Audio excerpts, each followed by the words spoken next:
Hello everyone, Akash Ghosh this side. So आज का जो वीडियो होने वाला है वो बहुत ही ज़्यादा खास होने वाला है, तो वीडियो को पूरा एंड तक देखना।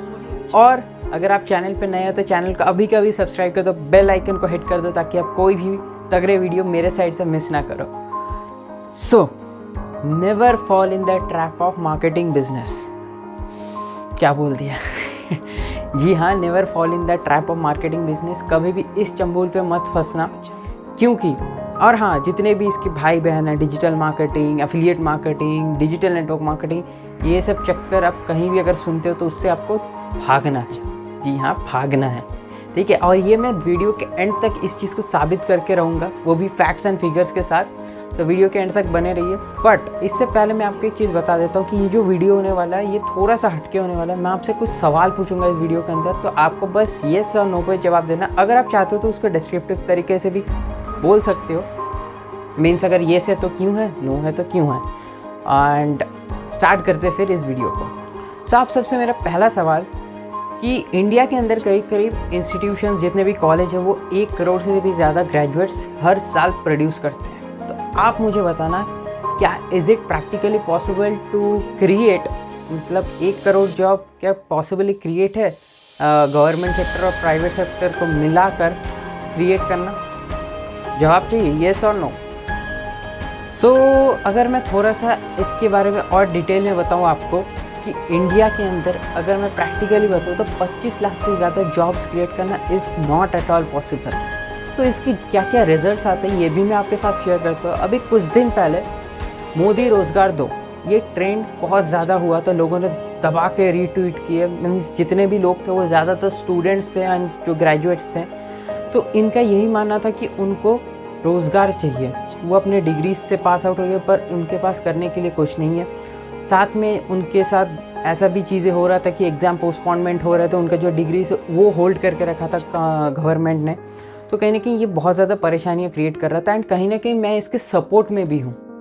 दूसरा चीज़ जो होता है दैट इज़, पहले ही बोला, बेरोज़गारी।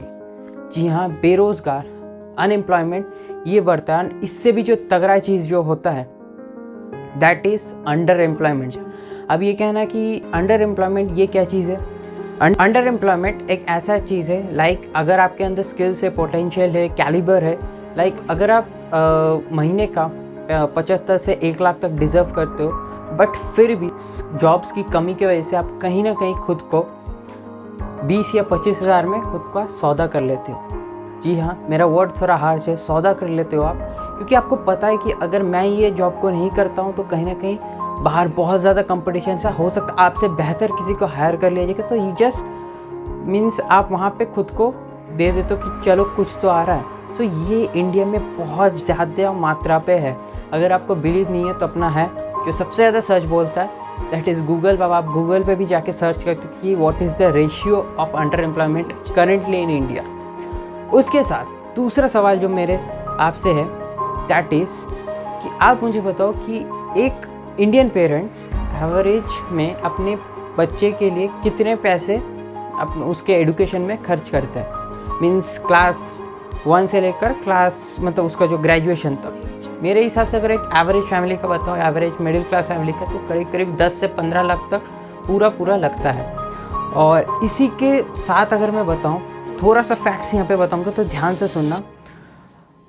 अगर मैं पर कैपिटा इंडेक्स बताऊँ इंडिया का, जो पर कैपिटा रेशियो होता है that is total GDP by population, तो वो करीब करीब अभी के टाइम में इंडिया के अंदर 1,30,000 के आसपास है, ठीक है। तो अभी 1,30,000 फिर महीने का कितना, ऐसे 12-13 हज़ार ऐसा कुछ आ रहा है। तो करीब करीब 1 या 2% तक का इंटरेस्ट।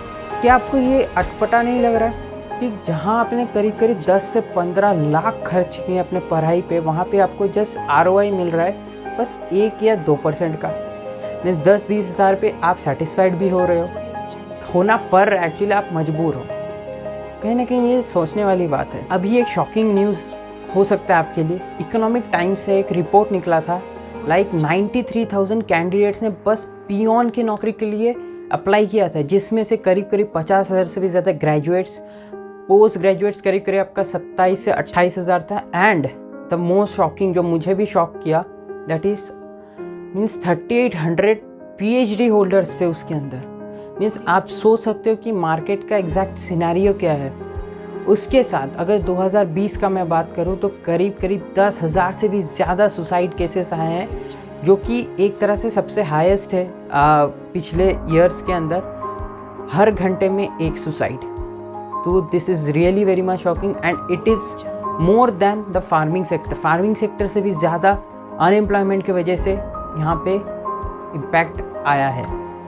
उसके साथ आप मुझे ये बताओ कि क्या इंडियन यूथ में क्या पोटेंशियल नहीं है?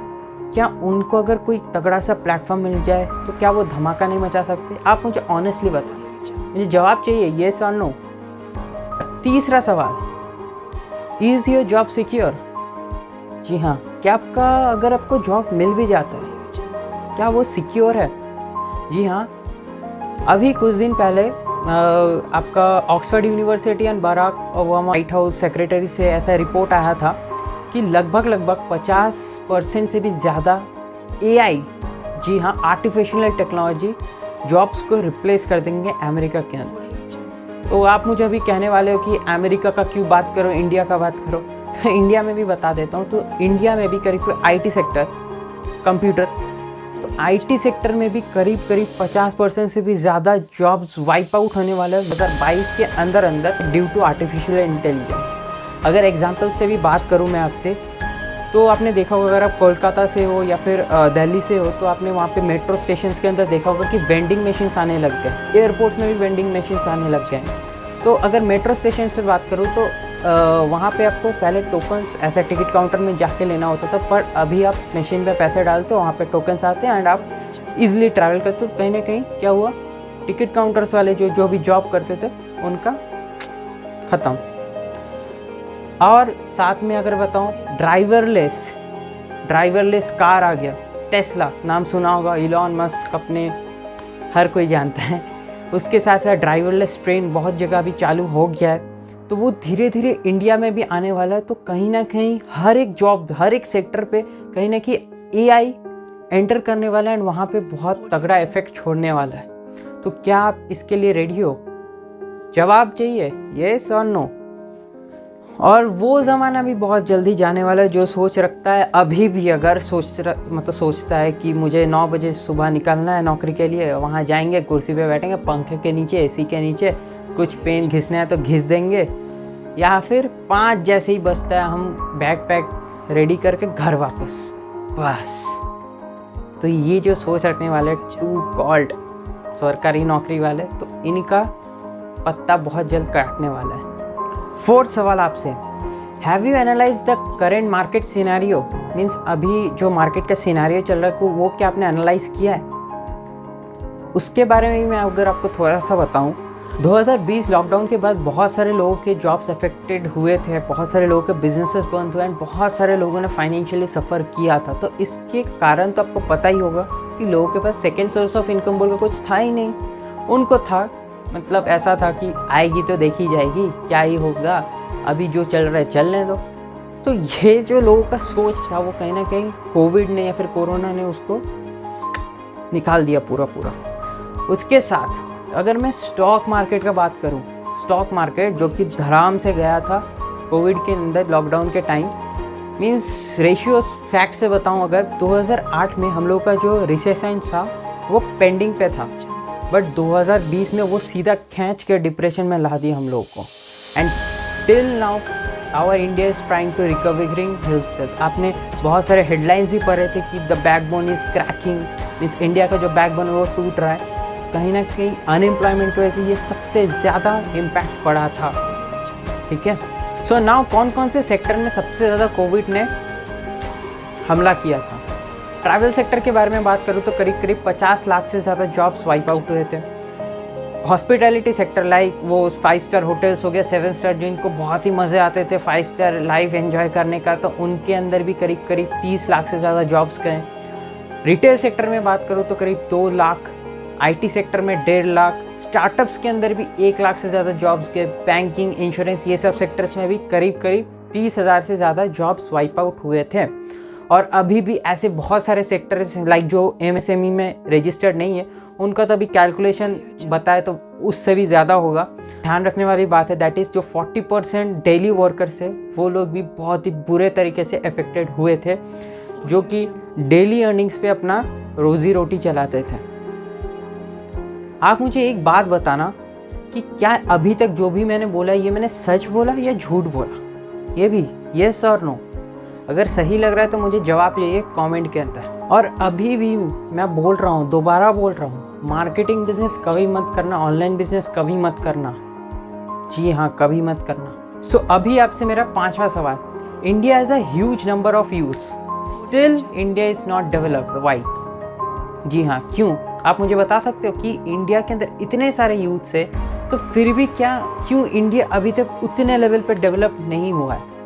तो कहीं ना कहीं यहाँ पे अगर मैं बताऊँ तो 18 ईयर्स से लेकर 24 ईयर्स तक 34% तक का जनता है, और अगर वर्किंग क्लास का बताऊँ तो वो करीब 64% तक है, 64% तक। तो फिर भी आप मुझे ये बताओ कि ये जो यूथ है, अगर इसको सही तरीके से अगर हम लोग एक प्लेटफॉर्म दे दें, अगर इनको सही तरीके से इनके जो पोटेंशियल है वो एक जगह पे यूटिलाइज़ करना, मीन्स उसको प्रॉपर चैनलाइज करने का मौका दे दे, क्या ये धमाका नहीं मचा देगा?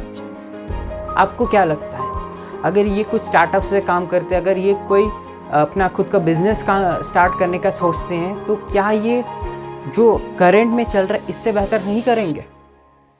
कैसे करेंगे? यहाँ पे और एक सवाल है मेरे आपसे कि जो यूथ है फिर कहाँ, इतना जो पोटेंशियल है यूथ के, फिर ये कहाँ चैनलाइज हो रहा है? कहीं ना कहीं एनर्जी तो चैनलाइज होना ही वाला है, तो ये चैनलाइज कहाँ हो रहा है? जी हाँ, पबजी वगैरह हो गया, रात के 12-12 बजे चैटिंग, कहीं इधर उधर सेटिंग वेटिंग हो जाए, तो ये समझना पड़ेगा। तो मैं यूथ को ऐसा ही एडुकेशन देना चाहता हूँ कि you need to study the market. आप मार्केट को समझो एंड आप जो मार्केट का नीड है उसके हिसाब से चलो, खुद को उस हिसाब से ग्रो करो। और एक तो चीज़ यहाँ पे मैं पॉइंट ऐड करने वाला हूँ कि बहुत सारे लोग, मैं किसी के खिलाफ नहीं बोल रहा हूँ, मैं जस्ट आपको रेशियोज दे रहा हूँ, शेयर कर रहा हूँ आपसे। आपने देखा होगा कि इंडियन पेरेंट्स हो गया, या फिर कभी कभार मैंने बहुत सारे लोग अपने फील्ड में भी देखे कि वो घर के प्रेशर से पढ़ाई करते हैं। उनको ये भी नहीं, उन्हें फॉर एग्जांपल सीए नहीं करना है, उन्हें फॉर एग्जांपल डॉक्टर नहीं बनना, उनको नीट वगैरह नहीं देना है, जेई वगैरह नहीं देना, फिर भी वो भेड़ बकरियों की तरह एक जगह पे जा रहे हैं। ये मैंने पिछले वीडियो पे भी कवर किया था कि where is the balance, balance कहाँ पे है? अगर आप हर फील्ड पे देखो कि जेई के अंदर एक मात्रा में लोग जा रहे हैं, नीट के अंदर एक भारी मात्रा में लोग जा रहे हैं, सीएस हो गया, जो भी जितने भी प्रोफेशन, मैं ये भी नहीं बोल रहा कि आप सब करना छोड़ दो, जी हाँ करना है, लेकिन आप अगर हर कोई जॉब सीकर बनने लग गए तो जो जॉब क्रिएटर वो कौन होगा? फिर यहाँ पे वही होगा कि बाहर से कंपनी आएंगे, आपको रिक्रूट कर लेंगे, या फिर आप बाहर अप्लाई करोगे जहाँ से अपने इंडिया का नुकसान है। अगर आप सच्चे एक देश के लिए अपना करना चाहते हो तो कहीं ना कहीं ये आपको समझना पड़ेगा। अगर आपको ये समझ नहीं आ रहा है कि मैं क्या करूँ, एफिलिएट मार्केटिंग मुझे करना चाहिए, मार्केटिंग बिजनेस में मुझे एंटर करना चाहिए, तो इसमें आप खुद से पूछो, अगर ये नहीं करना चाहते तो आप क्या करना चाहते हो? What will you do? अगर आप कुछ अभी के टाइम पे नहीं कर रहे हो, लाइक अगर आप 18 साल के हो चुके हो बट फिर भी आप कुछ अपना क्रिएट नहीं कर पा रहे, आप अपने स्किल्स को डेवलप नहीं कर रहे हो, तो आप आने वाले टाइम के अंदर क्या करने वाले हो? क्या कभी आपने ये सवाल पूछा? So I request all of you, जो भी इस वीडियो को देख रहा है, just think about it once. और एंड में मैं इतना ही कहूँगा, डिसीजन आपका है, आपको मार्केटिंग बिजनेस करना है या नहीं करना है। अगर आपको करना है तो ये मेरा दूसरा एक पार्ट आएगा, उस वीडियो के अंदर मैं ये बताऊंगा कि आपको मार्केटिंग बिजनेस क्यों करना चाहिए। जी हाँ, क्यों करना चाहिए। सो टिल दैट टाइम आप इस वीडियो को पहले लाइक करो, शेयर कर दो, शेयर करो उन लोगों के साथ जो, अगर आप करेंटली मार्केटिंग बिजनेस के अंदर भी हो, जो लोग आपको कहते हैं कि भाई ये सब क्या कर रहा है, ये सब बेचू का काम, और जो लोग बोलते हैं कि ऑनलाइन बिजनेस स्कैम है, फ्रॉड है, मार्केटिंग बिजनेस मत करो, उनके साथ तो ज़रूर से शेयर करना। उसको एडुकेट करो, ही नीड्स एडुकेशन, उसको एडुकेशन की ज़रूरत है। या फिर उससे सीधा पूछो इस वीडियो को भेज कर कि तू मुझे बता दे कि महीने का 1 लाख कहाँ से आ जाएगा, तेरे पास अगर कुछ है तो मैं ये छोड़ दूँगा, टेल हिम, ठीक है। और अगर आप इस वीडियो को एंड तक देख रहे हो तो मेरे हिसाब से आप कहीं ना कहीं बहुत ज़्यादा कमिटेड हो चीज़ों को सीखने के लिए।